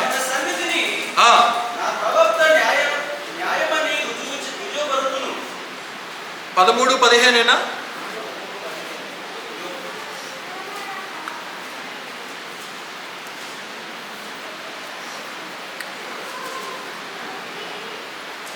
ఇదిగో ఆయన నన్ను చంపినను, నేను ఆయన కొరకు కనిపెట్టుచు ఉన్నాను. ఆయన సన్నిధిని నా ప్రవర్తన న్యాయమని రుజువు పరుతును అని అంటా ఉన్నాడు. ఆయన నన్ను చంపినను, even though God slays me, I will be committed అంటు గాడ్. నేను దేవుని యొక్క నీతిని నెరవేర్చకుండా ఉండను. ఇక్కడ అదే తెలియజేస్తా ఉన్నాడు. ఆయన సన్నిధిని నా ప్రవర్తన న్యాయమని రుజువు పరతును అని చెప్పి ఇక్కడ తెలియచేస్తా ఉంటున్నాడు. ప్రియులారా, ఎంతటి గొప్ప కమిట్మెంట్ యోబు కలిగి ఉంటున్నాడు. ఆయన నన్ను చంపివేసినా సరే, even though he స్లేస్ me, I will not leave my loyalty అంటూ గాడ్. దేవుడు చంపుతాడా అండి మనుషుల్ని? చంపడు. ఆయన ప్రేమిస్తాడు, గద్దిస్తాడు, హెచ్చరిస్తాడు, సరిచేసుకోమని చెప్తాడు. అంతటి మాత్రానే, ఉదాహరణకు నేను ఉన్నాను, మిమ్మల్ని ఏదో విషయంలో నేను గద్దించాను, నేను హెచ్చరిక చేశాను అనుకోండి, దానికే విడిచిపెట్టేసి వెళ్ళిపోయేటువంటి పాస్టర్ గారు ఏదో అన్నారనేసి. నేననే కాదు, ప్రపంచంలో ఉండేటువంటి సంఘాలలో జరిగేటువంటి తంతే ఇది. ఏదైనా ఒక చిన్న హెచ్చరిక, ఏదైనా ఒక చిన్న మాట, ఏదైనా ఒక కఠినమైనటువంటి మాట. యోబు ఎలాంటి లాయల్టీని ఇక్కడ కలిగి ఉన్నాడు, యోబు ఎలాంటి నియమాన్ని ఇక్కడ కలిగి ఉన్నాడు. దేవుడు నన్ను చంపినా సరే, నన్ను నరికి వేసినా సరే, నన్ను తెగ్గొట్టినా సరే, నేను మాత్రం ఆయన సన్నిధిని నా న్యాయ ప్రవర్తనను నేను రుజువుపరుచుకుంటానని చెప్పి యోబు లాంటి నియమము మనకు ఉండాలి. ఉన్నారా అలాంటి క్రైస్తవులు నేడు సంఘాల్లో? ఒక చిన్న హెచ్చరికకే ఈ సంఘం కాదు ఇంకో సంఘం వెళ్ళిపోదు, మా సంఘం కాదు ఇంకో సంఘం వెళ్ళిపోదు. అక్కడ పాస్టర్ బాగాలేడు, మమ్మల్ని ఏదో అన్నాడు, మన దగ్గర వెళ్ళిపోయారు. 2 నెలల క్రితం ఒకరు వెళ్ళిపోయారు, 1 నెల క్రితం ఇక్కడ చిలకనగర్లో ఉండే వాళ్ళు. పర్లేదు, ఎవరు వచ్చినా ఎవరు రాకపోయినా, ఎవరైతే దేవుని నియమాన్ని పాటించాలని ఇష్టపడతారో, దేవుని క్రమానికి అలవాటు కావాలని ఇష్టపడతారో, వాళ్ళు ఒక్కరున్నా ఇద్దరున్నా నాకు అది సంతోషము అనే విషయాన్ని ఇక్కడ చెప్తా ఉంటున్నాను ప్రియులారా. అయితే ఇక్కడ ఏం చేస్తూ ఉన్నాడంటే, యోబు భక్తుడు తన ప్రవర్తనను తాను రుజువుపరుచుకుంటాను అని చెప్పి ఇక్కడ తెలియచేస్తాం. యోబు లాంటి కమిట్మెంట్ మనకు కావాలండి. లోకంలో ఎలాంటి శ్రమ వచ్చినా కానీ దేవునిని విడిచిపెట్టకూడదు, దేవుని నామాన్ని విడిచిపెట్టకూడదు. ఈ బైబిల్ గ్రంథాన్ని పట్టుకోవడానికి కూడా చాలా మందికి అవమానం. వామ్మో ఏమనుకుంటారో, పాకెట్ సైజ్ బైబిల్, చక్కగా ఫోన్ పాకెట్ చూసినా కానీ ఫోన్ అనుకుంటారు, బైబిల్ అనుకోరు. లేకపోతే ఇంకా అధునాతనం అయిపోయింది, అసలు ఇక ఏంది ఫోన్లో యాప్స్ పెట్టుకుంటారు. కాబట్టి ఎలాంటి కమిట్మెంట్ని మనం కలిగి ఉంటున్నాం? హెచ్చరికలు అనేవి మనం బాగుపడటానికి. తల్లిదండ్రులు పిల్లల్ని గద్దిస్తారండి. ఎందుకు గద్దిస్తారు చెప్పండి? ఎందుకు గద్దిస్తారు? పిల్లలు బాగుపడాలని గద్దిస్తారా, బాగుపడకూడదని గద్దిస్తారా? బాగుపడాలనే గద్దిస్తారు. అలాగే సంఘ కాపరి కూడా, ఈ సంఘమైనా ఏ సంఘమైనా ప్రపంచంలో ఉన్నటువంటి సంఘాలలో దైవజనులు ఒక క్రమాన్ని అలవాటు చేయాలని ఇష్టపడినప్పుడు, ఒక హెచ్చరికనిచ్చినప్పుడు, ఒక క్రమాన్ని ఇచ్చినప్పుడు, వాక్యము ద్వారా దేవుడు మాట్లాడాడనే విషయాన్ని పాజిటివ్గా అర్థం చేసుకొని దానిలో నియమములకు పాటించేవారుగా ఉండాలి. అంతేగాని వదిలిపెట్టి వెళ్ళిపోయేవారుగా ఉండకూడదు. పేతురు ప్రకటన చేస్తున్నప్పుడంట, పేతురు వాక్యాన్ని ప్రకటిస్తున్నప్పుడంట, అనేక మంది హృదయాలు ఏమైపోయినాయి అంటాడు అక్కడ?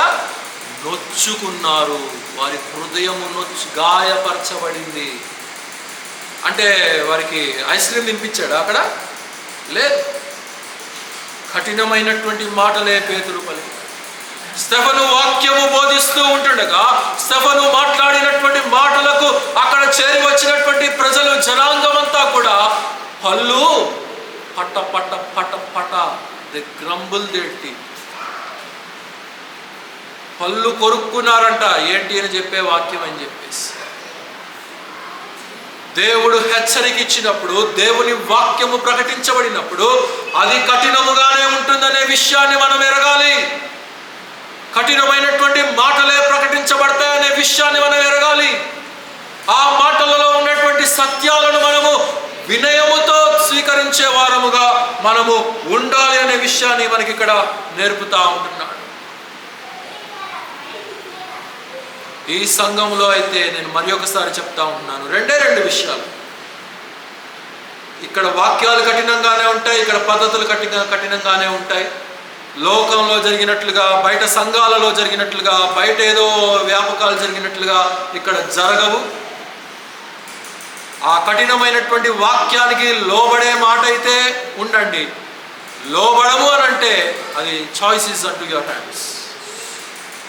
కాబట్టి ఇక్కడ దేవుడు కూడా అదే తెలియచేస్తూ ఉంటున్నాడు. అయితే చూడండి, ఇదంతా ఇంట్రడక్షన్ చెప్పేసరికే గంట సమయం అయిపోయింది.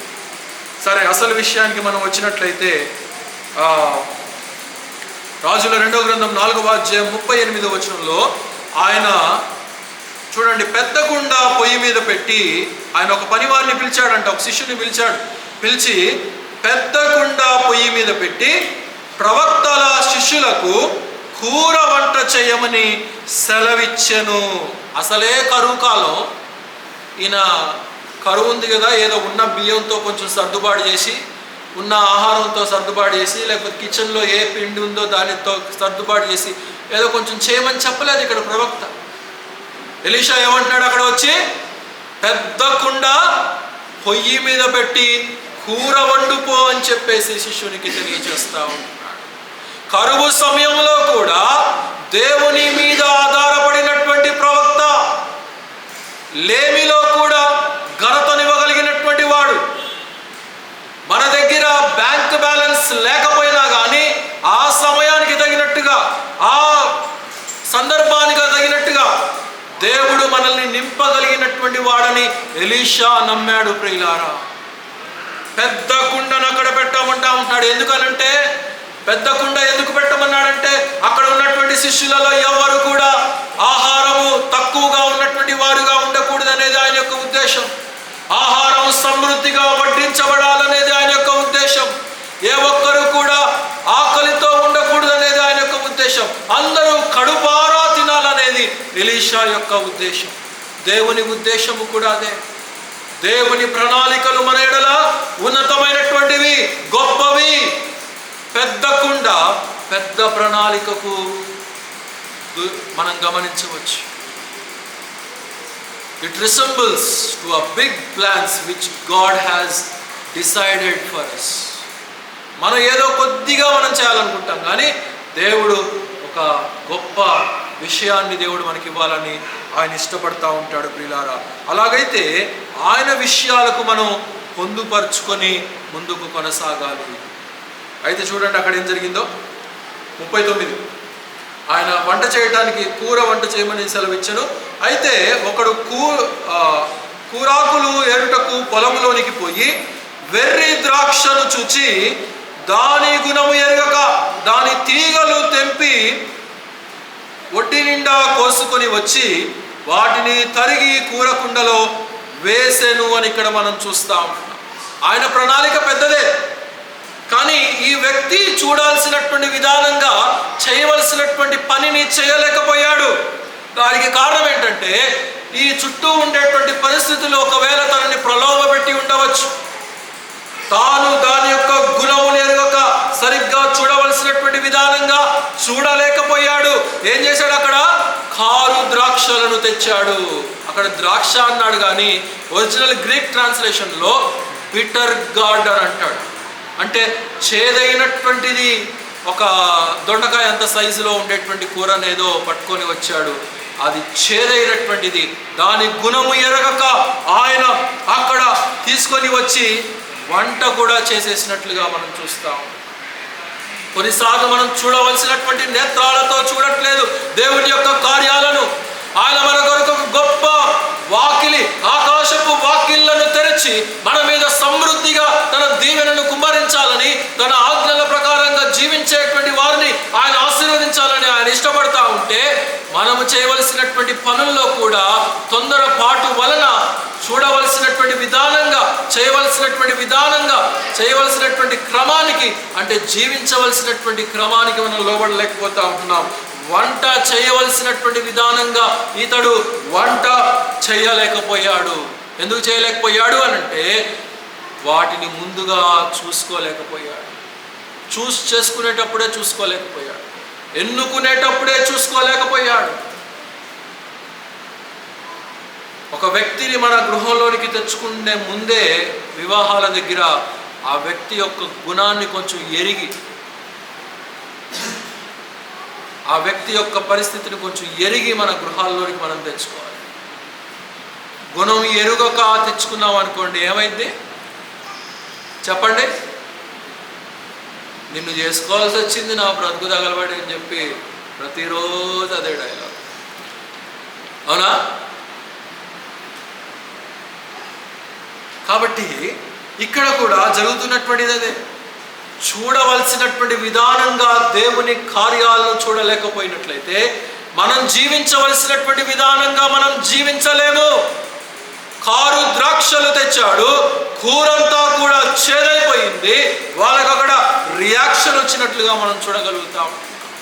దేవుని వాక్యము కూడా అలాగే ఆత్మీయంగా గమనించుకుంటే దేవుని వాక్యాన్ని చదవవలసినటువంటి విధానంగా మనం చదవాలి. అర్థం చేసుకోవలసినటువంటి విధానంగా మనం అర్థం చేసుకోవాలి.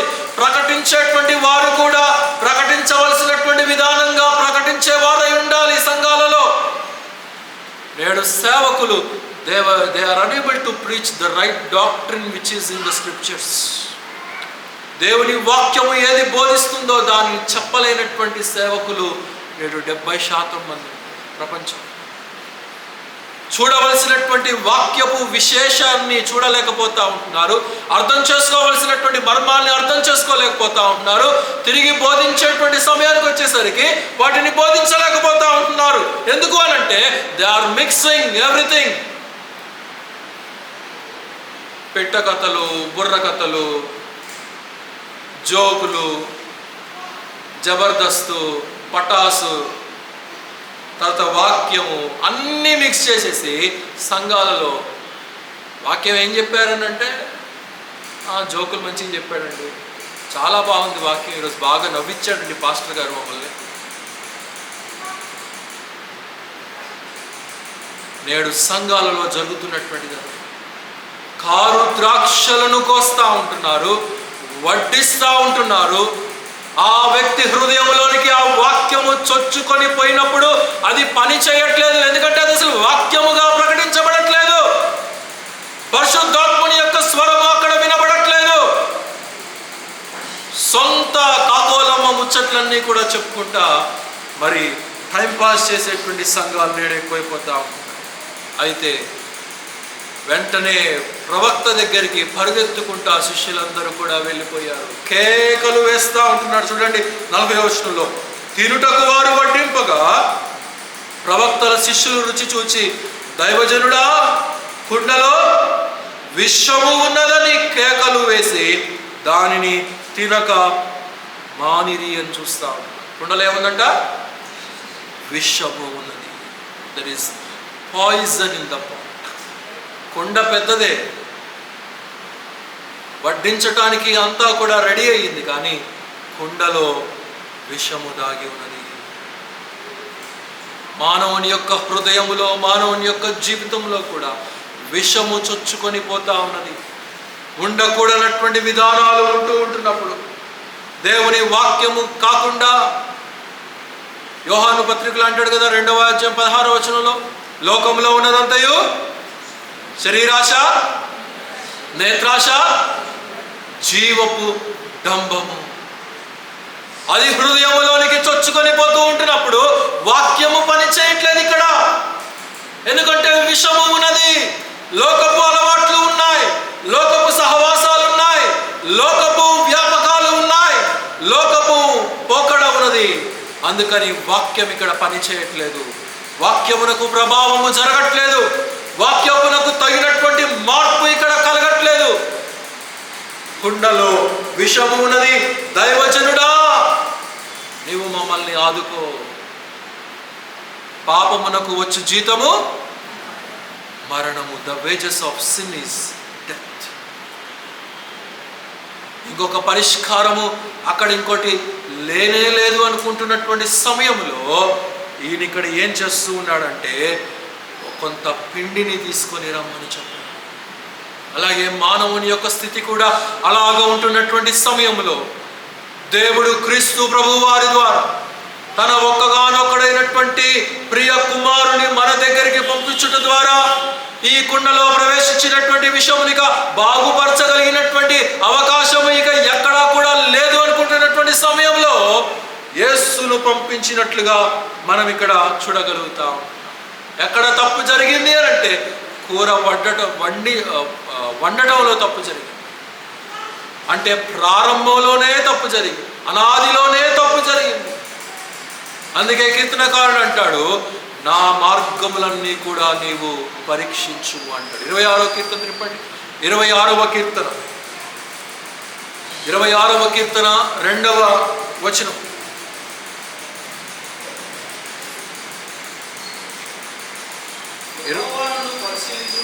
యెహోవా నన్ను పరిశీలించుము, నన్ను పరీక్షించుము,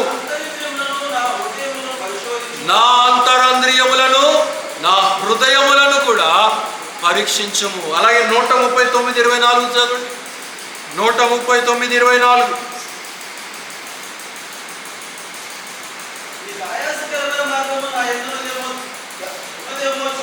నీకు ఆయాసకరమైనటువంటి మార్గము నా యందు ఉన్నదేమో చూడుము,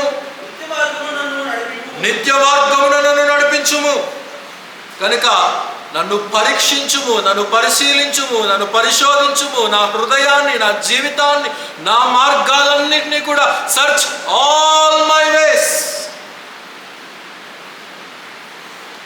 ఇప్పుడు మనకి హైదరాబాద్లో అంతా కూడా రోడ్ల తవ్వేస్తూ ఉంటున్నారు. కాంగ్రెస్ ప్రభుత్వం వచ్చిన తర్వాత బిల్డింగ్లు పడగొట్టడం, రెండోది ఏంటి రోడ్లు తవ్వటం. ఈ రెండు పనులే వాళ్ళు చేసేది, ఇక పరిపాలన ఏం లేదు. అయితే రోడ్డు సరిగ్గా లేకపోతే ఆ మార్గంలో మనం వెళ్తున్నామా?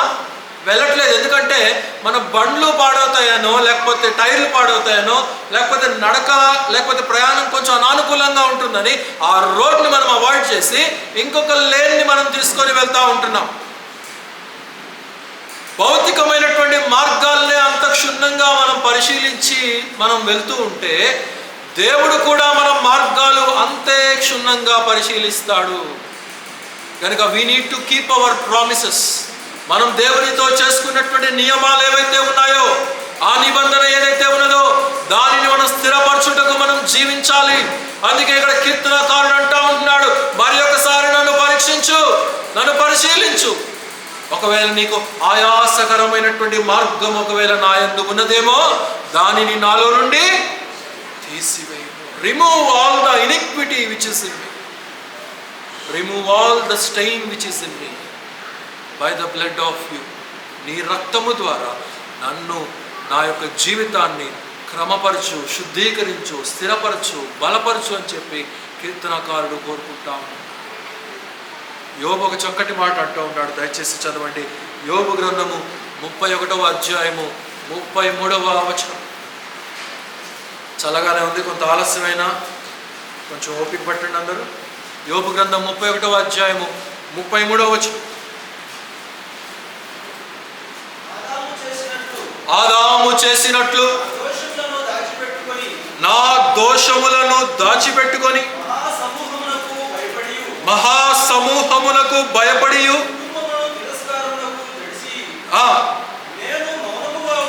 నేను మౌనముగా ఉండి ద్వారము దాటి బయలు వెళ్ళక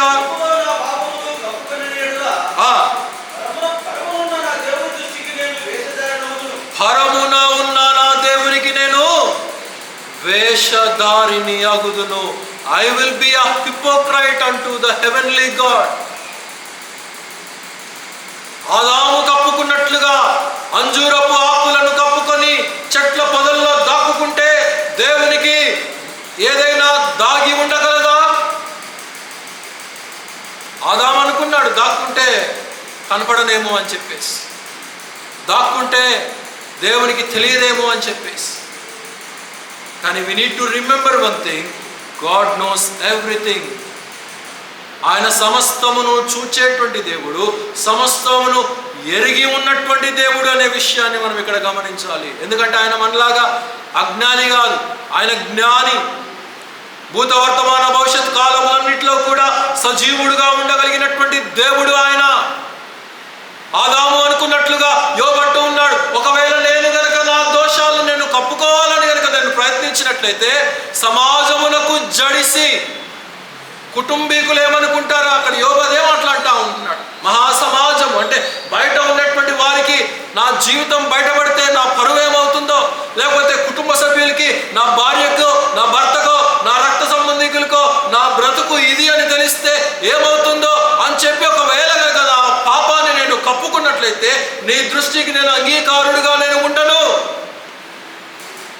The life which we live in this world and the life which we live in the church, రెండు కూడా మ్యాచ్ అవ్వాలి. రెండు కూడా మ్యాచ్ అయినప్పుడే పరమ తండ్రికి మనం వేషధారులము కాదు అనే విషయాన్ని మనం రుజువుపరచగలుగుతాం. యోబు అయితే అలాగ ఉండటానికి ఇష్టపడట్లేదు. నేను వేషధారిగా ఉండటం నాకు ఇష్టం లేదు, రెండు రకాలైనటువంటి జీవితాలు నాకు ఇష్టం లేదు, రెండు రకాలైనటువంటి బ్రతుకు నాకు ఇష్టం లేదు, రెండు పడవల మీద కాళ్ళు నాకు ఇష్టం లేదు, లోకంలో పోకడ కావాలి, మందిరంలో దీవెన కావాలంటే రెండు నాకు వద్దు, నాకు నీ మందిరంలో దీవెన మాత్రమే కావాలి. లోకంలో కష్టమైనా పర్లేదు, శ్రమైనా పర్లేదు, ఇబ్బంది అయినా పర్లేదు, శోధన అయినా పర్లేదు, ఖడ్గమైనా పర్లేదు, వ్యాధి అయినా పర్లేదు, అనారోగ్యమైనా పర్లేదు, ఏదైనప్పటికీ కూడా నీ నుండి నన్ను ఎడబాపగలిగినటువంటి శక్తి ఈ లోకంలో ఏది లేదు కనుక నీ దగ్గర ఉండటమే నాకు శ్రేయస్కరము అని అంటావు. నేను ఒప్పుకుంటానంటావు. నేను కప్పుకోను, నీ దగ్గర ఒప్పుకుంటాను. నేను కప్పుకోను, నా జీవితాన్ని నేను సరి చేసుకుంటాను. నేను కప్పుకోను, నా జీవితాన్ని నీకు అంగీకారంగా ఉండేటువంటి విధానంగా అన్ని విషయాల్లో కూడా ఎక్కడా నేను వేషధారి, హీఈస్ అన్ హిపోక్రైట్ అని ఎవడు కూడా నన్ను అనకుండా నన్ను చూసుకుంటాను అని చెప్పేసి యోబు అక్కడ తెలియచేస్తున్నట్లుగా మనం అక్కడ చూడగలుగుతా ఉంటున్నాం. అయితే ప్రవక్తల పాఠశాలలో జరిగినటువంటి అపరాధమునకు, తప్పిదమునకు కారు ద్రాక్షలను తెచ్చి వండాడు. కూరంతా కూడా ఒకలాగా వికటించేసింది. వెంటనే ఒక రకమైనటువంటి రియాక్షన్ వచ్చేసింది. కుండలో విషము ఉన్నది, దెర్ ఈజ్ పాయిజన్, గ్రీక్లో అంటాడు there is death in the pot. మరణము ఉన్నది ఆ యొక్క కుండలో అని అంటాడు. మరణము ఉంది అని చెప్పగానే దైవజనుడు కొంత పిండిని తీసుకొని రమ్మన్నాడు. ఆ పిండిని చూడండి అక్కడ ఏమంటున్నాడు, ఎవరు కూడా తినకుండా మానివేశారు. అతడు పిండి కొంత తమ్మని చెప్పాను. వారు తేగా కుండలో దానిని వేసి జనులు భోజనము చేయుటకు వడ్డించుడని చెప్పాను. వడ్డింపగా కుండలో మరి ఏ జబ్బు కనిపించలేకపోయెను అని ఇక్కడ మనం చూస్తా ఉన్నాం. అలాగైతే ఆ పిండి వేసినప్పుడు దాంట్లో ఉన్నటువంటి దోషమంతా కూడా తొలగిపోయినట్లుగా మనం చూస్తాం. ఆ పిండి దేవుని యొక్క వాక్యానికి గుర్తుగా మనం చూడగలుగుతాం. వాక్యము ఎప్పుడైతే ఆ విషపూరితమైనటువంటి కుండలోనికి ప్రవేశించిందో, వాక్యము ఎప్పుడైతే ఆ పాపపు స్వభావముతో నిండినటువంటి ఆ హృదయములోనికి ప్రవేశించిందో, 119వ కీర్తన 9వ వచనంలో అంటాడు కదా, యవనస్తుడు దేని చేత తమ నడతను శుద్ధి చేసుకొనగలడు? దేని చేత అంటాడు? నీ వాక్యము చేతనే కదా, నీ మాట చేతనే కదా, నీ జీవపు ఊట చేతనే కదా, నీ యొక్క జీవపు మార్గము చేతనే కదా, నీ నోటి నుండి వచ్చినటువంటి ఆ ప్రతి వాక్కు ద్వారా నా జీవితము మార్చబడుతుందనే విషయాన్ని అనేక మంది భక్తులు మన ముందు ఎరిగి ఉన్నారు. మనం కూడా ఎరిగి నడుచుకొనవలసినటువంటి వారమై. పూర్వీకులు మన్నా తిని చనిపోయారు, కానీ ఈ మన్నాను తిన్నటువంటి వాడు ఎన్నడూ కూడా చనిపోడు. ఈ వాక్యాన్ని తిన్నటువంటి వాడు, ఈ వాక్యాన్ని చదివినటువంటి వాడు, ఈ వాక్యాన్ని హృదయంలో దాచిపెట్టుకున్నటువంటి వాడు, ఈ వాక్య ప్రకారమైనటువంటి అనుభవంలో స్థిరపరచబడాలని ఉద్దేశించినటువంటి ఏ వ్యక్తి కూడా నశించిపోడు, కానీ యుగ యుగాలు కూడా దేవునితో సమానుడుగా ఉండేటువంటి గొప్ప ఐక్యతను, గొప్ప ప్రభావాన్ని దేవుడు మనకి ఇచ్చాడనే విషయాన్ని మనం ఇక్కడ గమనించాలి. అక్కడ జరిగినటువంటి మరి ఒక విషయం ఏంటంటే 42 చూడండి. మరి ఒకడు బయల్షియాషు నుండి మొదట పంట బాపాతు యావల పిండితో చేయబడిన 20 రొట్టెలను క్రొత్త గోధుమ వెన్నులను కొన్ని పండ్లను తీసుకొని వచ్చి దైవజనుడైన అతనికి కానుకగా ఇయ్యగా అతడు జనులు భోజనం చేయుటకు దానిని వడ్డించమనను. అయితే అతని పనివాడు 100 మందికి వడ్డించుటకు ఇవి ఎంత అని చెప్పగా అతడు వారు తినగా మిగిలినని యెహోవా సెలవిచ్చి ఉన్నాడు గనుక జనులు భోజనము చేయునట్లు వడ్డించుమని మరలా ఆజ్ఞ ఇచ్చెను. పనివాడు వారికి వడ్డింపగా యెహోవా సెలవిచ్చినట్లుగా అది వారు తినిన తరువాత మిగిలిపోయెను. దైవజనుడు వస్తే జరిగేటువంటి అద్భుతం అదే. గిల్గాలులో దైవజనుడు రాక మునుపు క్షామము ఉన్నది. దైవజనుడు ప్రవక్తల పాఠశాలలో అడుగు పెట్టక మునుపు ఆహారము లేదు, కరువు తాండవము చేస్తా ఉంది. కానీ ఎప్పుడైతే దైవజనుడు వచ్చాడో కూర వడ్డించమని చెప్పాడు, ఆ కూరలో జరిగినటువంటి దోషానికి కూడా నివృత్తిని అందించి వారు ఆహారాన్ని తింటూ ఉంటుండగా ఇంతలోకి ఒకడు పరిగెత్తుకుంటా వచ్చాడంట. అతడు ఏం చేశాడు? అతని చేతి పంటలో పండినటువంటి ప్రతి పంటలో మొదటి భాగమును దేవునికి సమర్పించేశాడు. కానుకగా ఎలీషాకు దైవజనుడికి ఇచ్చినప్పుడు ఎలీషా దాన్ని ఏం చేశాడంటే 100 మంది శిష్యులు, అంటే దాన్ని బట్టి ఆ ప్రవక్తల పాఠశాల ఎంతమంది ఉన్నారు? 100 మంది శిష్యులు ఉన్నారు. వారికి సమృద్ధిగా వడ్డించమని చెప్తే నేను తెచ్చినటువంటిది అంతమందికి సరిపోదయ్యా అంటే ఎలీషా ఏమన్నాడంటే నీవైతే వడ్డించు, అందరికీ సమృద్ధిగా చేయబడిన తర్వాత అది మిగులుతుంది అని చెప్పాడు. కనుక దేవుని సేవకులు ఇళ్లలో కాలు పెడితే జరిగేటువంటి అద్భుతం అది. దేవుడు మన ఇంట్లలో నివాసము చేస్తే జరిగేటువంటి అద్భుతం అది. దేవుని వాక్యం మన ఇళ్లలో ప్రకటన చేయబడితే జరిగేటువంటి అద్భుతం అది. ఎక్కడైతే కొరత ఉంటుందో దానిని సమృద్ధి చేస్తాడు, ఎక్కడైతే కరువు పరిస్థితులు ఉంటాయో దానిని దీవెనగా మారుస్తాడు, ఎక్కడైతే లోటు కలిగి ఉంటుందో దానిని ఆయన యొక్క బలిష్టమైనటువంటి హస్తము ద్వారా నింపి సమృద్ధి చేయబడిన తరువాత కూడా ఇంకా అనేక మందికి మిగిలేటువంటి విధానంగా ఆయన సఫలపరిచేటువంటి దేవునిగా మనం ఇక్కడ చూడగలుగుతాం. అయితే కుండలో విషము పోయింది, వారు మంచి ఆహారము తిన్నారు, దాని తర్వాత మరింత శ్రేష్టమైనటువంటి ఆహారము కూడా వారికి వడ్డించబడినట్లుగా మనం చూడగలుగుతాం.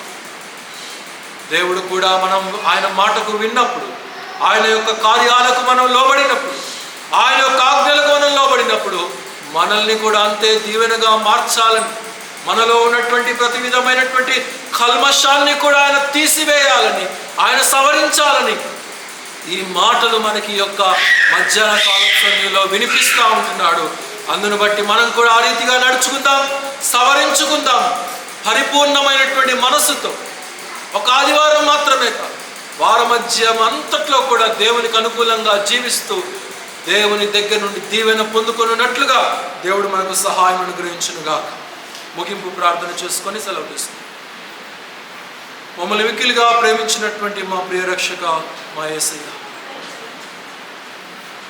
ఈ యొక్క మధ్యాహ్న కాల సమయంలో నాయన ఇంతవరకు మా వినికిడిలో చదవబడినటువంటి లేఖన భాగంలో మీరు స్థిరపరిచి వాటిల్లో ఉండేటువంటి అనేకమైనటువంటి సత్యాలను మాకు వినిపింపచేసిన విధానాన్ని బట్టి ఎంతగానో స్తుతించుచూ ఉంటున్నాం.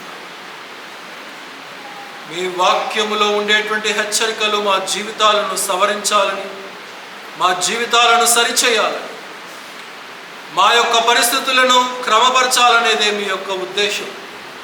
మీ మార్గము నుండి తొలగిపోవాలనేది మీ యొక్క ఉద్దేశము కాదు.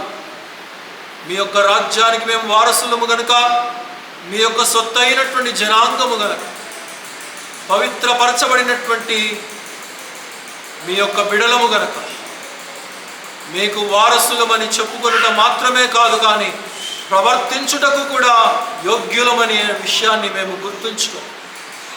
అలాంటి లోబడినటువంటి విధానంగా మేము జీవించడానికి మాకు జ్ఞానమును దయచేయమని ప్రార్థన చేయొచ్చు. అలనాడు శిష్యులు చేసినటువంటి వంటలో ఆ కుండలో విషము ఉన్నది.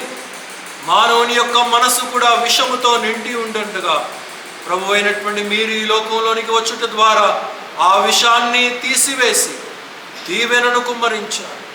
శాపాన్ని మరణాన్ని తీసివేసి జీవాన్ని పరలోకపు నిరీక్షణను మీరు మాకు అనుగ్రహించిన విధానాన్ని బట్టి ఎంతగానో స్తుతించుచూ ఉంటున్నాం. కేవలం మాటలతో మేము స్తుతించే వారముగా ఉండక చేతలలో క్రియలలో మేము స్తుతించేటువంటి వారంగా మేము ఉండగలుగుటకు మా బట్టి జ్ఞానాన్ని దయచేయండి. చేరి వచ్చినటువంటి ప్రియ సంఘాన్ని కూడా నిండారులుగా దీవించండి, మీరు బలపరచండి నాయన. ప్రతి కుటుంబంలో ఉండేటువంటి ప్రతి వ్యక్తిని కూడా నిండారులుగా ఆశీర్వదించండి. ఆరోగ్యాన్ని దయచేయండి. చేతి పనిని, కష్టార్జితాన్ని, వ్యాపారాలను, ఉద్యోగాలలో ప్రతి విషయంలో కూడా నాయన బిడ్డలకు మీరు తోడుగా ఉండమని ప్రార్థన చేయించు ఉంటున్నాను. మందిరానికి రాలేక వెనకబడుతున్నటువంటి బిడ్డలను కూడా మీరు హెచ్చరించండి నాయన. మీరు మాట్లాడండి, మీరు తిరిగి తీసుకొని రమ్మని ప్రార్థన చేయించు ఉంటున్నాను. అలాగే నాయన బెంగళూరు నుంచి వచ్చినటువంటి క్లెమెంట్ను, తన భార్యను, దంపతులిద్దరినీ కూడా నిండారులుగా మీరు దీవించమని ప్రార్థన చేయించుంటున్నాం. వారి యొక్క ప్రతి పరిస్థితిలో, కుటుంబ జీవితంలో మీరు తోడుగా ఉండండి. వారి తండ్రి గారికి జరిగినటువంటి ఆపరేషన్ని కూడా మీరు సక్సెస్ఫుల్గా జరిగించారు. ఆ కాలును కూడా పూర్తిగా సవరించమని ప్రార్థన చేయించు ఉంటున్నాం. అలాగనే మా ప్రభువా, ఈ వారమంతా కూడా ప్రకటన చేయబడినటువంటి సంఘ కార్యక్రమాలన్నింటిలో కూడా మీరు తోడుగా ఉండండి. వచ్చే ఆదివారం నుంచి మరలా మార్పు చేయబడినటువంటి పాత సమయానికి అనుగుణంగా ఒక 5 నిమిషాలు ముందే మీ యొక్క సన్నిధికి రావాలనేటువంటి తృష్ణ మా హృదయాలకు మీరు అనుగ్రహించమని ప్రార్థన చేయొచ్చు. తిరిగి ప్రియ బిడ్డలందరూ కూడా వారి వారి గృహాలకు వెలుచుంటుండగా మీ యొక్క క్షేమముతో నింపి ప్రతి ఒక్కరికి మీరు తోడుగా ఉండి ముందుకు నడిపించమని, యూట్యూబ్ ద్వారా కూడా వీక్షిస్తున్నటువంటి బిడ్డలందరికీ కూడా మీరే తోడుగా ఉండి సహాయం అనుగ్రహించమని, ఈ కొద్ది మనవులు మా ప్రియ రక్షకుడైనటువంటి యేసుక్రీస్తు వారి అతి శ్రేష్టమైనటువంటి నామములో స్తుతించి ప్రార్థించి అడిగి వేడుకొనుచు ఉన్నాము తండ్రి, ఆమేన్. మన తండ్రి అయినటువంటి దేవుని యొక్క ప్రేమయు, మన ప్రభువును మన రక్షకుడైనటువంటి యేసుక్రీస్తు వారి యొక్క కృపయు, పరిశుద్ధాత్ముని యొక్క అన్యోన్య సహవాసము సన్నిధి సర్వలోకంలో ఉన్నటువంటి పరిశుద్ధులందరితో పాటు మనకును సదాకాలం తోడై నడిపించునుగాక. ఆమేన్. అందరికి వందనాలండి. సెలవు తీసుకుంటాం.